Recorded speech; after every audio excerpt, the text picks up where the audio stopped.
Doctor HS. Rao एक विश्व प्रसिद्ध ज्योतिषाचार्य और वास्तु विशेषज्ञ हैं। आप टीवी इतिहास के सबसे पहले ज्योतिष हैं जिन्होंने टीवी चैनल्स पर ज्योतिष सिखाने का प्रोग्राम शुरू किया। टीवी की दुनिया में आपका नाम बड़े आदर के साथ लिया जाता है। आपने 10 से ज्यादा किताबें ज्योतिष व वास्तु विषयों पर और 50 से अधिक मैगजीन्स भी लिखी हैं। आपने 10,000 से ज्यादा विद्यार्थियों को ज्योतिष की शिक्षा प्रदान की है तथा घर घर में ज्योतिष का दीप जगाया है।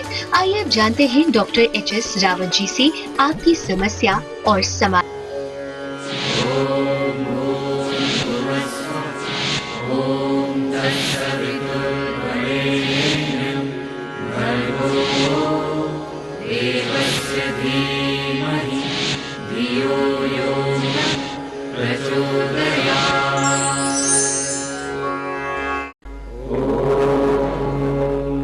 प्रिय दर्शकों, नमस्कार। ज्योतिषी के कार्यक्रम में आप सबका हार्दिक स्वागत है। मैं हूं डॉक्टर एच.एस. रावत। इस प्रोग्राम में हम आपको ज्योतिष सिखा रहे हैं।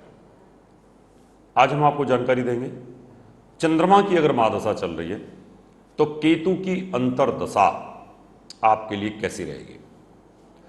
अब केतु की अंतर्दशा के प्रकार भी बहुत सारे होते हैं। 144 प्रकार केतु के बताएंगे आपको, 144 प्रकार हमने आपको चंद्रमा के बताए थे और 144 प्रकार ही हमने आपको सूर्य को बताए थे। सूर्य की जानकारी आपको दी थी। चंद्रमा या चौथे भाव का स्वामी मन का कारक है, मन को रिप्रेजेंट कर रहा है। और केतु यहां क्रोध का कारक है, क्रोध को रिप्रेजेंट कर रहा है।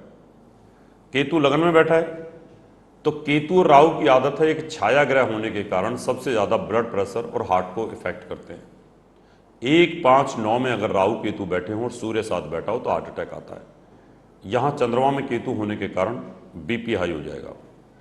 अब इसको कंट्रोल करने के लिए आपको मोती तो पहन के रखना ही है और साथ में केतु के मंत्रों का जाप करना पड़ेगा, नहीं तो ये वैवाहिक जीवन को खराब करेगा, साथ में पिता को, माता को हार्ट की प्रॉब्लम क्रिएट करेगा। इसका नग नहीं पहनना चाहिए। अगर आपका केतु इधर बैठा हुआ है तो दांतों में तकलीफ, पाइल्स, बवासीर की बीमारी, आंखों में तकलीफ आपको देगा ये, क्योंकि केतु राहु दो ऐसे ग्रह होते हैं कि ये बहुत कम ही अच्छा फल कर पाते हैं। पापी राशियों में बैठने के कारण इनका फल अच्छा नहीं होता। हमारे कितने बहुत सारे स्टूडेंट ऐसे हैं, हजारों की तादाद में, जो बहुत अच्छी ज्योतिष कर रहे हैं, लेकिन मैं उनको बताता हूं तुम्हारा एक केतु चल गया, तुम्हारा राहु चल गया, तुम्हें अच्छा फल नहीं दे पाएगा। यहां आंखों को ठीक रखने के लिए, मैरिज लाइफ को ठीक करने के लिए आपको एक डायमंड पहनना चाहिए। लेकिन ये दूसरे और सप्तम का स्वामी है, लोग बोलेंगे मार्केस है। शुभ ग्रह जो होता है मार्केस बहुत रियरेस्ट केस में होता है, नहीं तो इतनी आसानी से मार्केस नहीं होता। यहां पर केतु बैठा हुआ है तो ये पावर देता है, आक्रामक हो जाता है, साहस आ जाता है आदमी के अंदर। लेकिन धन दौलत के लिए अच्छा है, विदेश जाना चाहते हो उसके लिए भी अच्छा है। अगर इधर बैठा हुआ है तो माँ के साथ आपका तालमेल नहीं बैठेगा, पुलिस केस मुकदमा हो जाएगा, माँ की सर्जरी होगी। उसको ठीक करने के लिए आपको मोती तो पहनना ही है, साथ में केतु के मंत्रों का जाप करना चाहिए, मंगलवार का फास्ट करना चाहिए। कुजिवत केतु शनिवत राहु, यानी मंगल जैसा इफेक्ट केतु का माना गया है। लेकिन फिर भी ये जैसे ग्रह की राशि में बैठते हैं, जिस ग्रह के साथ बैठते हैं उसका फल ही देते हैं।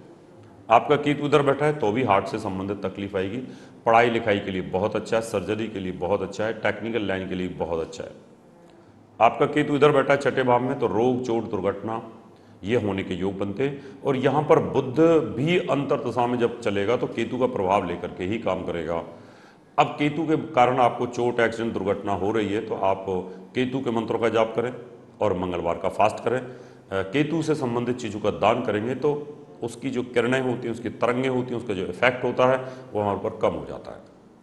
यहां केतु बैठा है सप्तम भाव में, अगर लड़की की कुंडली है तो विधवा का योग बन जाता है, क्योंकि ये मार देता है।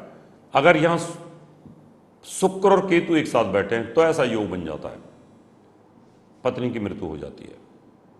अगर ऐसा योग है तो आपको केतु और राहु के मंत्रों का जाप कराना ही चाहिए, उससे जबरदस्त आपको लाभ मिलेगा।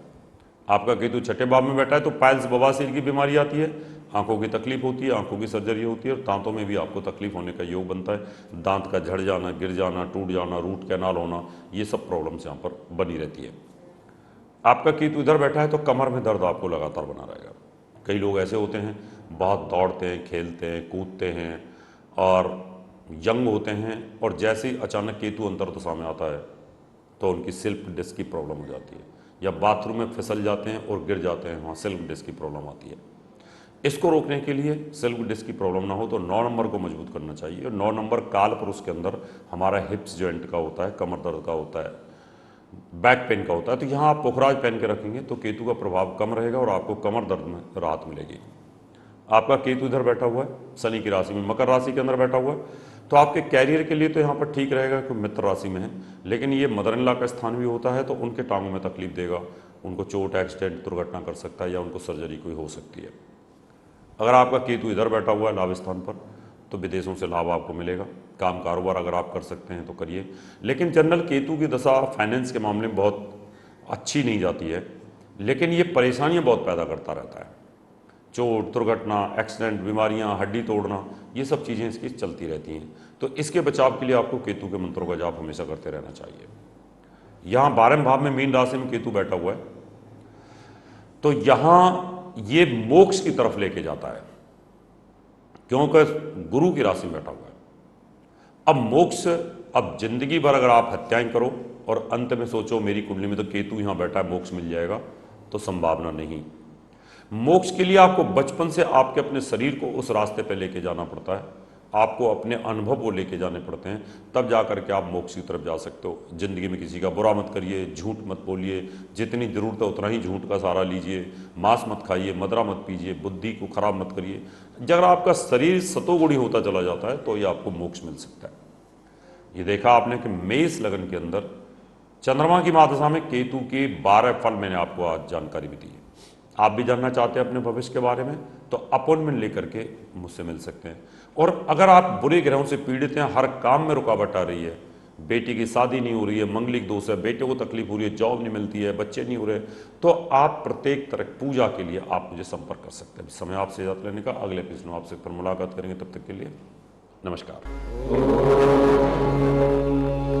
प्रिय दर्शकों, अगर आप डॉक्टर एच.एस. रावत जी द्वारा लिखित 10 पुस्तकें मंगवाना चाहते हैं तो 10 किताबों का मूल्य 2500 रुपए और फलित ज्योतिष की 22 सीडीज का मूल्य 3100 रुपए वीपीपी, डीडी, मनी ऑर्डर या हमारे आईसीआईसीआई बैंक अकाउंट नंबर 037805003021 या एसबीआई अकाउंट नंबर 3034024646 में जमा करा के मंगवा सकते हैं। दर्शकों, अगर आप अपनी कुंडली दिखाना चाहते हैं तो एक कुंडली 3100 रुपए, घर का नक्शा बनवाना या वास्तु विजिट या पूजा पाठ करवाना चाहते हैं तो आप हमें निम्न पते पर संपर्क कर सकते हैं। हमारा नोएडा का पता है महर्षि पराशर ज्योतिष विद्यालय, Q15 Q block, sector 12, Noida. Phone number 0120253066, mobile number